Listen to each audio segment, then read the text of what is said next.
it a certain way and you do it your way and then mess up, I don't want to clean it up. Because that was your up, not mine. I was feeling that Jake Paul was going to knock out Tank. This press conference made me feel a little bit more confident about Tank. I'm no cap. He done a lot in his career, right? Not everything, but he done a lot. What people don't understand is his business is a lot. Floyd Mayweather breaks down the Jake Paul versus Gervonta Davis fight by saying that Davis is making his own decisions and risking his career. Floyd explains that he has given advice before, but if it's not taken, it's no longer his concern. He adds that the matchup is good for the sport, the money is great, and he'll definitely be watching the fight. Within my company, within my team, do it my way. Because if you mess up, I don't mind being a janitor to clean up the mess because I told you to do it a certain way. But if I tell you to do it a certain way and you do it your way and then mess up, I don't want to clean it up. Because that was your up, not mine. The boxing world has been buzzing with heated discussions about the upcoming match between Gervonta Davis and Jake Paul. Fans and analysts have divided into opposing camps, each arguing whether this fight should even take place. While some claim it's a marketing gimmick, others believe it's a chance for Tank to expand his reach beyond traditional boxing audiences. Amid all the noise, many insiders have stepped forward to share their thoughts, some defending Tank's choice and others criticizing the sport's direction. And number 3, the retirement. I mean, the backlash is just what people do nowadays. That's just, you give somebody a keyboard, you give them a phone, and they able to hide their face. Yeah, they gonna have a field day. The backlash I get, I understand. Would you say number 2, not fight Shakur? Yeah, he's saying he'll never fight Shakur, that he ain't gonna do him no favors, that he ain't gonna help him make no money because Shakur broke or something like that. Something along those lines. Yeah, I don't get all that. That's, you know what I mean? That's against the game. Like, you know what I mean? You at least owe that fight for the game. You know what I mean? You owe the rematch to Lamont for the game. But you owe Shakur for the game just because of the 2 style matchups. You know what I mean? But if he feel like he don't gotta fight him, guess what? We can't sit here and just go crazy about it. But it is kind of crazy. Trainer Greg Hackett expressed frustration with the wave of backlash Gervonta Davis has been receiving. He argued that people today criticize fighters for nearly everything they do, often without understanding their personal situations. Hackett emphasized that if Davis chooses to fight Jake Paul, that decision should be respected. He noted that no one outside the ring truly knows what a fighter is going through or what motivates their career choices. For Hackett, boxing fans need to stop dictating who a fighter should face and instead appreciate the work and discipline it takes to stay at the top level. His view reflects a broader frustration among trainers and athletes who feel social media has turned boxing criticism into a constant spectacle. He done a lot in his career, right? Not everything, but he done a lot. What people don't understand is his business is a lot. This whole experience is a lot. The shit these fighters go through is hard to explain. It's hard to explain because people, they can't see it, so they can't understand it. But it's stressful to the fighters because they coming from just getting ready to fight in the amateurs, being prepared, going out there, win, get it done, celebrate, all right, we back to the next camp.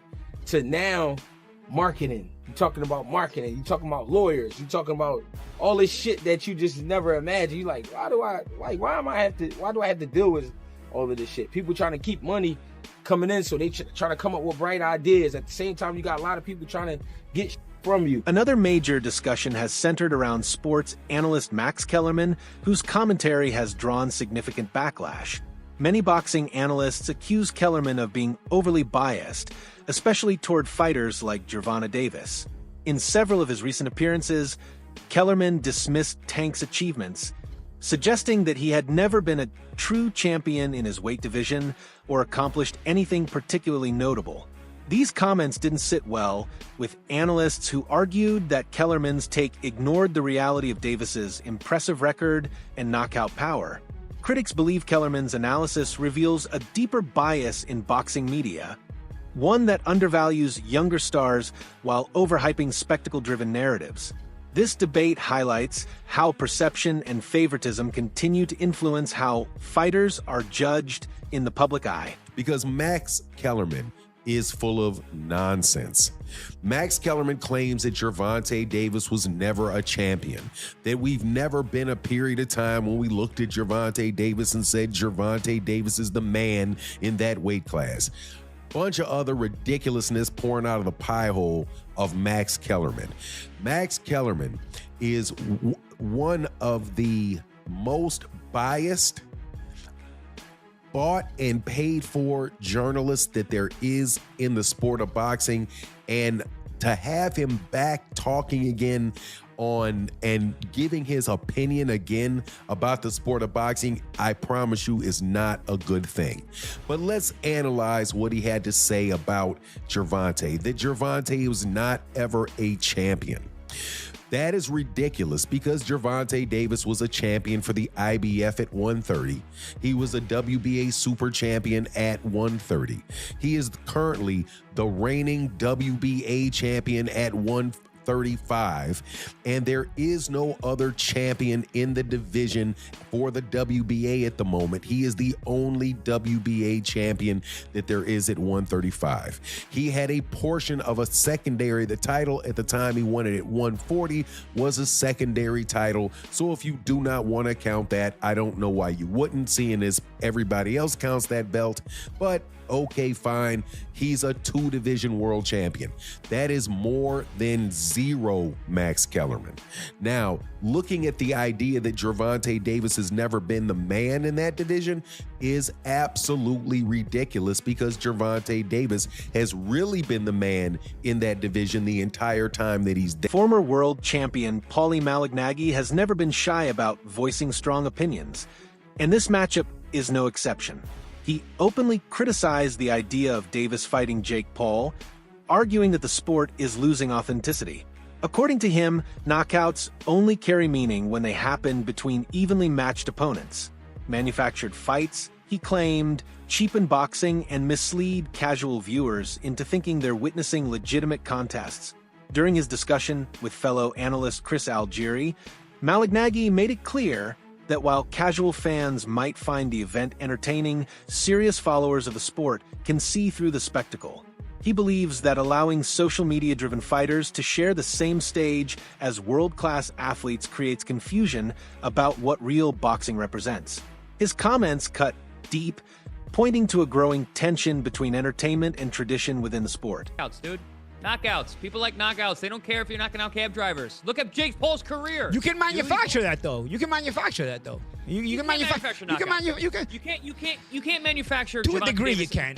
To a degree. I mean, you can't. Yeah, Gervonta legitimately cannot get knockouts. I agree. He can punch, but there's a lot of limited knockout artists though, man. He's one of the least active punchers in the game with the highest knockout percentage of current heavyweight. But if he was a real knockout artist, champions. If he was a real knockout artist, prop him up against the best of the best. Felix Trinidad was a knockout artist. He was knocking out the best of the best. If you're a real knockout artist, prop him up against the best and show us how he smokes them. But the way Paulie, Wayne did when Felix Trinidad was doing it. You know, the way they did when Mike Tyson was doing it in his prime. Okay, say what you want about the Mike Tyson era. He knocked out everyone from 1986 to 1989. Everyone got knocked out. Everyone. Well, by your standard, you could say that Tyson was to a degree manufactured. No, and because Teddy he fought everyone that was there. Everyone that was there at that time fought. Teddy Atlas will 100% agree with this with the expense he of would say the guys Witherspoon. that were afraid of him. With the exception of Witherspoon. No, but they all doesn't matter. He knocked them all out. There was nobody you could say in that era except maybe Witherspoon, who had contract issues with King at the time. Except for Witherspoon, there is nobody Tyson didn't fight in that era. He knocked them all out. You can't say like, oh, but if he would have fought that guy, I don't know. No, with Davis, there's guys right now that have been hanging around for years. Yo, dude, when are you gonna fight them? The lightweight division was stacked with talent. Even at 130, it had a lot of talent when he was there. Didn't fight almost any of them. So it's not the same thing as the Tyson era. You want to say anything about Tyson era? Fine. It wasn't as high level or something. He still knocked out everyone. In contrast to critics like Malignaggi, boxing commentator Showbiz the Adult offered a more optimistic take after observing the press conference between Davis and Jake Paul. He said he felt more confident in Tank's chances. Initially, he had doubts about Gervonta's size disadvantage, thinking Jake might be too big and strong. But after seeing Davis's composure and sharpness, he changed his view. Showbiz said that Davis carried himself like a professional who understood the magnitude of the event. His confidence, focus, and ability to stay calm under pressure convinced him that Gervonta could adapt and overcome the physical differences. He also added that this fight might surprise people who assume Jake's power will be too much for a smaller opponent. According to Showbiz, Davis's technical mastery and fight IQ could be the deciding factors. I beat the hell out of this kid. Listen, I was feeling that Jake Paul was going to knock out Tank. This press conference made me feel a little bit more confident about Tank. No cap. I know Tank wasn't saying much, fumbling over his words, seems bashful, but I'm looking, right? And I'm just like, bro, he doesn't feel that Jake Paul is an issue. Even though he said it, he doesn't feel like he has to whoop his ass. He doesn't feel threatened. That's the word. He doesn't feel threatened, but he does feel out of his element. I'm gonna be honest, man. It sounds like, I know everybody's looking at this press conference and it's like, number one, I know what y'all saying. It's a clown show. It's not real. Tank was paid off. It's fake. Cause Tank, when he was talking about Jake and JB, even I was like, what is he talking about? He laughing. What are you talking about? What does he have to do with this? Let anything, you know what I'm talking about. Let anything. Nah, I don't have to say it right now. Don't worry about it. I don't got to say it up here. Let anything happen. And I'm going to show you and him. So that I could understand if that's your concern. I am being extremely truthful with how I feel about this and how I'm reacting to this. My oldest son was like, I see the same thing, Dad, but you're going to get a weird response to your take.